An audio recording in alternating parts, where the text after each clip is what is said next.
thing is certainly true. It is not a mere bit of gossip. We have it from Frederick himself. His sister had a letter from him yesterday, in which he tells us of it, and he had just had it in a letter from Harville, written upon the spot from Uppercross. I fancy they are all at Uppercross."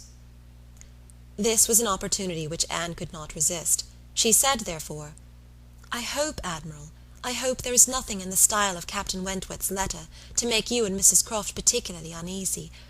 It did seem, last autumn, as if there were an attachment between him and Louisa Musgrove, but I hope it may be understood to have worn out on each side equally, and without violence.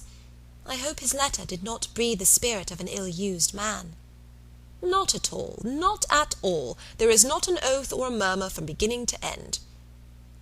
Anne looked down to hide her smile. "No, no, Frederick is not a man to whine and complain. He has too much spirit for that. If the girl likes another man better, it is very fit she should have him."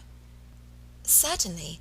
But what I mean is, that I hope there is nothing in Captain Wentworth's manner of writing to make you suppose he thinks himself ill-used by his friend, which might appear, you know, without its being absolutely said. I should be very sorry that such a friendship as has subsisted between him and Captain Benwick should be destroyed, or even wounded, by a circumstance of this sort." "Yes, yes, I understand you. But there is nothing at all of that nature in the letter. He does not give the least fling at Benwick, does not so much as say, 'I wonder at it, I have a reason of my own for wondering at it.' No, you would not guess from his way of writing that he had ever thought of this Miss What's-her-name for himself. He very handsomely hopes they will be very happy together, and there is nothing very unforgiving in that, I think." Anne did not receive the perfect conviction which the Admiral meant to convey, but it would have been useless to press the enquiry farther.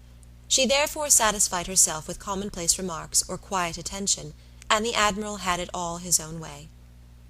"Poor Frederick," said he at last. "Now he must begin all over again with somebody else. I think we must get him to Bath. Sophy must write, and beg him to come to Bath. Here are pretty girls enough, I am sure. It would be of no use to go to Uppercross again, for that other Miss Musgrove, I find, is bespoke by her cousin, the young parson.